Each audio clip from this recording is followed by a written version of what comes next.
सत्ता पिपासू लोकांनी सुरू केलेला तमाशा हा त्वरित बंद झाला पाहिजे। कारण की आज जे काही परिस्थिती आहे की राज्यात अजूनही अनेक भागात पाऊस पडलेला नाही, शेतकऱ्यांच्या पेरण्या खोळंबल्या, तरुणांची अग्निपथ सारखी योजना केंद्राने काढून त्यांची चेष्टा करण्याचं काम केलं जाते आहे। आणि या सगळ्या परिस्थितीमध्ये हा राजकीय तमाशा जो महाराष्ट्राच्या बदनामीचा आहे तो पूर्ण देश जग बघते आहे। ज्या पुरोगामी महाराष्ट्राला, ज्या छत्रपती शिवाजी महाराजांचा, महात्मा ज्योतिबा फुल्यांचा, बाबासाहेब आंबेडकरांचा वारसा लाभलेला आहे, त्या महाराष्ट्राची बदनामी पूर्ण देशात जगात करण्याचं काम केंद्रातल्या काटकारस्थान करणारी नरेंद्र मोदीच्या सरकारमुळे जे चाललेलं आहे। आणि म्हणून आम्ही काँग्रेसच्या वतीने आवाहन करतो की शेतकऱ्यांचे प्रश्न, बेरोजगारांचे प्रश्न, गरिबांचे प्रश्न ही सगळ्यात महत्त्वाची आहे। पण आपण जो सत्ते पिपासूपणानं जो सत्तेचा तमाशा जो सुरू केलेला आहे तो त्वरित थांबवावं असं आवाहन आम्ही देशाचे प्रधानमंत्री नरेंद्र मोदींना करतो आहे। महाराष्ट्राच्या जनतेसाठी हा तमाशा असह्य झालेला आहे। आता ही जनतेच्या संयमाचा बांध तुटला तर त्याचे परिणाम, आणि अनेकदा आपण इतिहासाचाही पुरावा मी आपल्याला मुद्दामून देतो आहे मोदीजी, की जेव्हा जेव्हा दिल्लीच्या तख्तांनी महाराष्ट्राला बेइज्जत करण्याचा प्रयत्न केला तर औरंगजेबाचंही सरकार त्या काळामध्ये पानिपत त्या सरकारचं झालं, त्याची देशातली सत्ता गेली। आणि म्हणून आता तरी त्याच्यातला सबक आपण घ्यावा हे आव्हान काँग्रेसच्या वतीने आम्ही करतो आहे। सर, जी याचिका करण्यात आलेली आहे शिंदे गटाकडून त्याच्यामध्ये असं म्हटलेलं आहे की 38 आमदारांनी त्याचा पाठिंबा काढून घेतलेला आहे सरकारचा। मला याच्यामध्ये जायचं नाही, या कायदेशीर चाकोरीमध्ये। मी जनतेची भूमिका घेऊन काँग्रेस आज पूर्ण राज्यामध्ये अग्निपथ जे केंद्र सरकारने योजना काढली त्याच्यामध्ये 4 वर्ष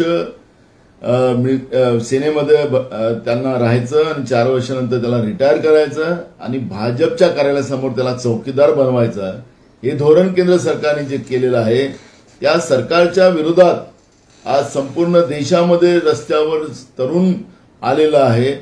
आणि या तरुणांची हाक ऐकण्यापेक्षा देशाचे प्रधानमंत्री विदेशाची वारी करायला निघाले, ही खऱ्या अर्थानं शोकांतिका आमच्या समोर आहे। आज महाराष्ट्रामधलाही अभ्यास आपण केला तर अनेक भागात पाऊस पडला नाही, दुबार पेरणी शेतकऱ्याला करावं लागतं आणि शेतकरी चिंतातूर आहे।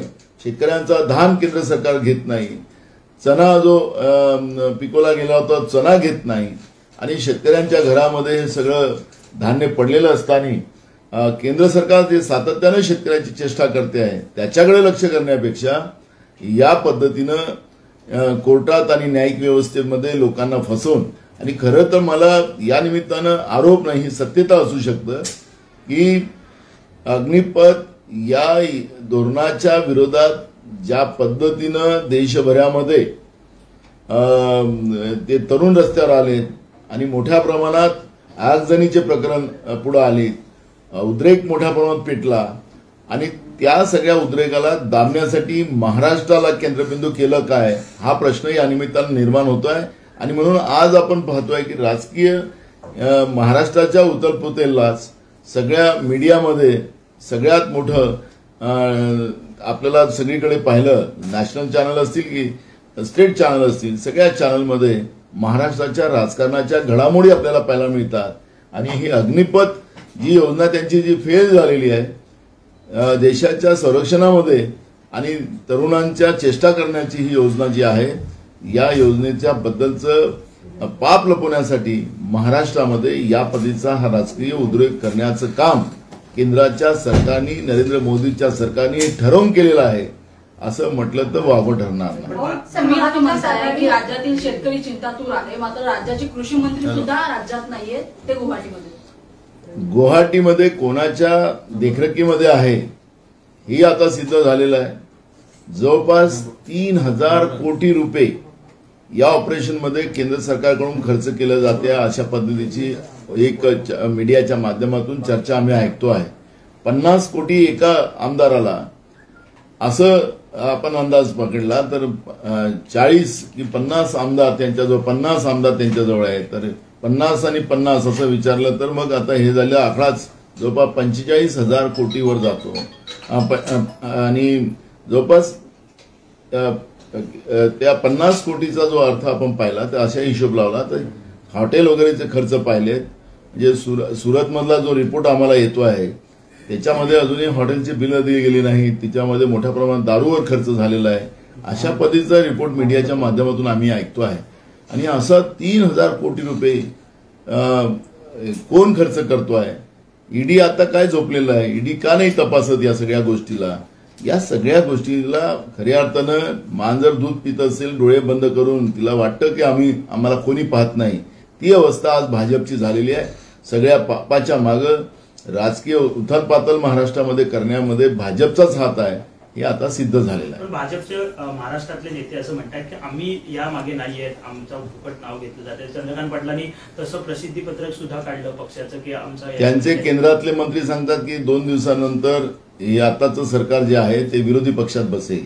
म्हणजे याचा अर्थ काय केला जाईल? एक त्यांचा प्रदेश अध्यक्ष एक बोलतो, दुसरा इकडे बोलतो, आणि सुरतमध्ये सरकार कोणाचं, गुवाहाटीमध्ये सरकार कोणाचं, ह्या सगळ्या गोष्टीला लोक आंधळे नाहीत आणि बहिरे नाहीत आणि लोकांना बुद्धी नाही असं समजून अगर भाजप वागत असेल आणि जनतेच्या प्रश्नाला डायव्हर्ट करण्याचा प्रयत्न करत असतील, आपले पाप लपवण्यासाठी भाजप करत असेल तर ही आता जनतेच्या लक्षात आलेली आहे. आणि म्हणून आज देशभर अग्निपथ योजनेच्या विरोधात महाराष्ट्रासह आमचे तरुण मुलं आणि मुली ही रस्त्यावर आलेली आहेत. त्याचं दर्शन आपण आज तुमच्या मीडियाच्या माध्यमातून आम्ही बघतोय. सर, विधानसभा अध्यक्षांच्या कार्यालयाचा महाविकास आघाडी गैरवापर करते असा एक आरोप केला जातो विरोधकांकडून. राज्यपालाच्या कार्यालयाचं काय केलं जातं त्याचं उत्तर त्यांनी द्यावं. आणि महत्वाचा मुद्दा आहे की स्पीकरकडे जे काही अर्ज आलेत त्या अर्जावर विचार विमर्श करणं आणि त्याच्यावर कायदेशीर सगळ्या बाजू तपासून त्याच्यावर निर्णय घेणं हे स्पीकरचं विधानसभेचं काम असतं. आता त्याला आक्षेप समजा विरोधी पक्ष घेत असेल तर मग त्यांना लोकशाही मान्य नाही असं म्हणावं लागेल. नाना, ज्या पद्धतीने हे सगळे आमदार गेलेले आहेत त्यातलं बहुतांश आपण जर पाहिलं तर या सगळ्यांवरती ईडीच्या कारवाया ज्या आहेत किंवा इतर यंत्रणेच्या कारवाया झाल्या होत्या, त्यानंतर हे सगळे त्या ठिकाणी गेलेले आहेत. आता त्या कारवाया कुठेतरी थंड झालेल्या दिसत आहेत, कुठेतरी त्यांना टार्गेट पहिल्यांदा केलं गेलं आणि नंतर त्यांना घेऊन गेले का काय नेमकं? खरं तर मी ईडीच्या आमचे संचालन जे आहे त्यांना माझं जाहीर निवेदन असं आहे की आता गुवाहाटीमध्ये जवळपास 200 खोल्या बुक केल्या गेलेल्या असं तुमच्या मीडियाच्या माध्यमातून ऐकलं जाते. त्या हॉटेलला कोणालाच जाऊ दिलं जात नाही, तर त्या सगळ्या आमदारांनी त्यांच्यासोबत असलेल्या लोकांचीच व्यवस्था तिथं केली गेलेली आहे. हा एवढा मोठा खर्च नेमका कोण करतोय ही ईडीनं तपासलं तर खऱ्या अर्थाने ईडीवर जो आता भरोसा राहिलेला नाही देशाच्या जनतेचा, हे चार्टर्ड फ्लाईट जे मुंबई ते बडोदा वाया इंदूर मार्गे, गुवाहाटी ते दिल्ली, दिल्ली ते बडोदा अशा मार्गाने जे चार्टर्ड फ्लाईट रात्री फिरतात, हे सगळे कशाच्या आधारावर फिरतात याचा ईडीनं चौकशी केली तर मोठा भ्रष्टाचार ईडीच्या हातात लागू शकतं. पण ईडी कोणाच्या इशारा नाचतं हे आता या निमित्तानं देशाच्या जनतेच्या डोक्यामध्ये बसेल. आणि ही जी पाप झाकण्याची जी प्रणाली केंद्र सरकारने नरेंद्र मोदीच्या सरकारने कायम ठेवलेली आहे, ही पापाचा उजागर ईडी आणि सीबीआय आणि इन्कम टॅक्सच्या माध्यमातून ते झाकण्याचा प्रयत्न करतात, ते उघडकीस आता आलेलं आहे. भाऊ, खरं तर जवळपास अनेक आमदार जे आहेत ते गुवाहाटीमध्ये सध्या आहेत आणि या सगळ्या आमदारांना आणि एकूणच जे मंत्री आहेत त्यांच्यापैकी काही लोकांना त्यांचं सदस्यत्व रद्द करावं यासाठी नोटीस पाठवलेली आहे. आज त्याच्या शेवटचा दिवस आहे 5:30 वाजेपर्यंत. तुम्ही काय सांगाल की तुम्ही अध्यक्षाच्या पदावरती राहिलेले आहात, जर ते 5:30 पर्यंत जर आले नाहीत तर पुढचे काय काय त्याचे परिणाम होऊ शकतात? बघा, आता त्यांचा जे नोटीस गेलेले आहेत त्या नोटीसच्या आधारावर त्यांचा रिप्लाय काय येतो, रिप्लायच्या आधारावर स्पीकर कायदेशीर सगळ्या बाजू तपासून त्या पद्धतीचा ते निर्णय घेण्याचा अधिकार स्पीकरचा. नेमका निर्णय ते काय घेऊ शकतील हे मी आता सांगणं चुकीचं आहे.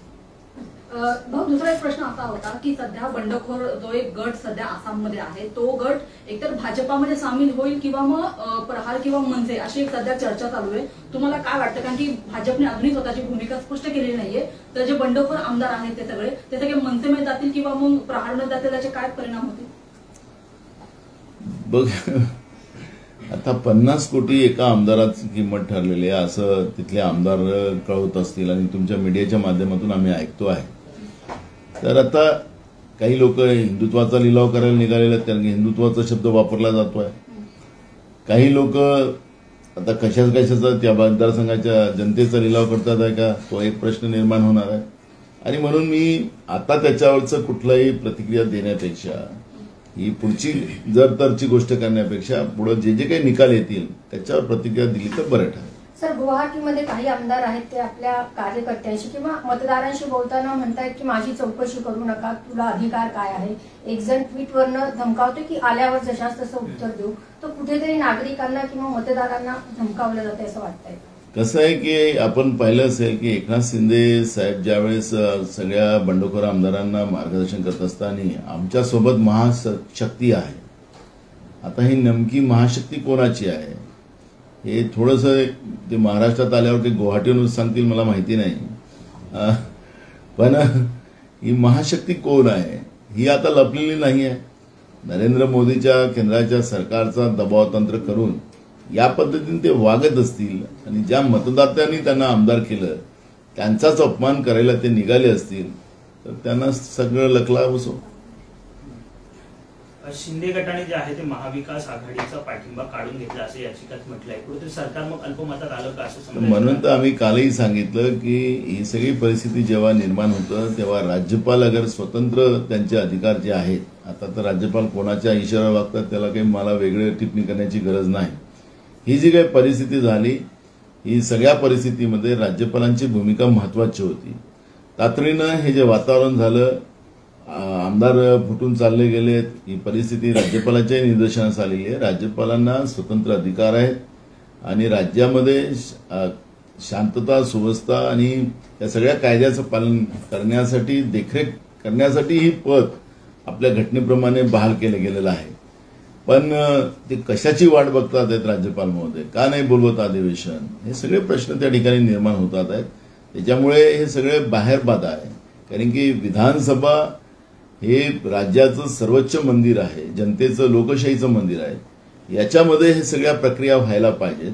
पण आता आपण जे पाहतोय की महाराष्ट्र सध्या आता रस्त्यावरच आहे. काही गुवाहाटीमध्ये आहे, काही गुजरातमध्ये आहे, काही दिल्लीमध्ये आहे आणि काही महाराष्ट्रामध्ये आहे. अशा पद्धतीचे या महाराष्ट्राचे तुकडे तुकडे करण्याचं आणि लोकशाहीचा खून करण्याचा जो प्रयत्न केंद्र सरकारच्या माध्यमातून केला जातो, कोण रिमोट कंट्रोल करतोय, केंद्रातले गृहमंत्री काय त्याच्यातला इन्व्हॉल्व आहे, हे तुमच्या मीडियाच्या माध्यमातून पाहायला मिळत आहे. हा लोकशाहीचा खून करण्याची जी प्रक्रिया या केंद्रातल्या भाजप सरकारने सुरू केलेली आहे त्याचं दर्शन आता जनतेच्या लक्षात येते. नाना, तुम्ही म्हटलात की 3000 कोटीपेक्षा अधिक खर्च जो आहे तो यामध्ये केलेला आहे.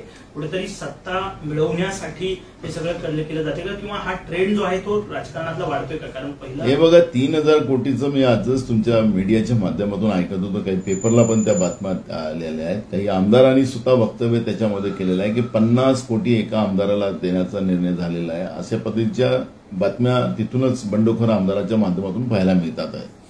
आणि म्हणून हा आरोप माझा नाही आहे, जे काही मीडियामध्ये छापून आलेलं आहे आज त्याच्या माध्यमातून मी सांगितलं की 3000 कोटीचं पॅकेज महाराष्ट्रातली राजकीय व्यवस्थेला अस्थिर करून शेतकऱ्यांना आणि तरुणांना आणि गरिबांना त्रास देण्याची जी भूमिका घेऊन भाजपाने ही लाईन आखलेली आहे, याचा परिणाम मी तुम्हाला मुद्दामून सांगितलं. आणि आज शेतकरी पाऊस नसल्यामुळे कशा हवाई आहे. शेतकऱ्यांचं धान घेतला जात नाही, चणा घेतला जात नाही. केंद्र सरकारने समर्थन मूल्यावर हे घेतलं गेलं पाहिजे होतं, पण केंद्र सरकारने हे सगळं घ्यायला बॅन केलेलं आहे राज्य सरकारला. कारण की राज्य सरकार या समर्थन मूल्यामध्ये घेणाऱ्या धान्याची एजन्सी असतं. केंद्र सरकारचा पैसा आणि केंद्र सरकारची सगळी व्यवस्था त्याच्यामध्ये असते, पण केंद्राने त्याला परवानगी दिली नाही. म्हणून शेतकरी तसाच चिंतातूर आहे आणि पाऊस पडत नाही त्याच्यामुळे चिंतातूर आहे. पण या सगळ्या गोष्टीकडे दुर्लक्ष केलं जाते. खताचा पुरवठा केला जात नाही केंद्र सरकारकडून. अजून युरिया राज्यामध्ये पाहिजे त्या प्रमाणात आलेलं नाही, मिश्रखत पाहिजे त्याप्रमाणे आले नाही, बियाणं शेतकऱ्याला मिळत नाही. अशी परिस्थिती आज राज्यामध्ये निर्माण झालेली आहे. आणि ही सगळी परिस्थिती निर्माण करण्यामध्ये भाजपचं मोठं योगदान आहे हे आता शेतकऱ्यांनाही कळायला लागलेलं आहे. नाना, एके दिवशी असं दिसत होतं की ईडी किंवा या केंद्रीय यंत्रणा ज्या आहेत ते केंद्रीय सुरक्षा घेऊन एखाद्या नेत्याच्या घरी जात होत्या, परंतु हीच केंद्रीय सुरक्षा ज्या आहे त्या आता अनेक नेत्यांच्या घरी जी आहे ती सुरक्षा देताना दिसते. अनेक बंडखोर आमदारांना केंद्राची सुरक्षा आहे. असं आहे की आपल्या संस्कृतीमध्ये विशेष करून मी ज्या संस्कृतीचा, हिंदू संस्कृतीचा, की गंगेमध्ये न्हायलं की आपले सगळे पाप संपतात अशा पद्धतीचं एक आमच्या संस्कृतीमध्ये म्हटलं गेलेलं आहे, आमच्या धर्मात म्हटलं गेलं आहे. पण आता हे मन बदललेली आहे. बीजेपीमध्ये गेलं आणि बीजेपीच्या विचाराला हो म्हटलं की तो गंगा न्हावून घेतो आणि तो सगळ्या पापातून मुक्त होतो, अशा पद्धतीचं चित्र आपल्याला पाहायला मिळत आहे. मी मागच्या काळातही कृपाशंकर आणि नारायण राणेंचा उल्लेख केला होता की त्या लोकांवर हेच बीजेपीवाले आरोप करायचे की भ्रष्टाचारी लोक आहे, पण त्यांच्याकडे गेल्यानंतर ते पूर्ण स्वच्छ झालेत. अशा पद्धतीचं जे चित्र आहे हे खऱ्या अर्थानं लोकांना कळत नाही. अशा पद्धतीचं नाही. भाजप जसं मांजरीचं उदाहरण दिलं की डोळे बंद करून दूध पिते, तशासारखी आज भाजपची अवस्था आहे.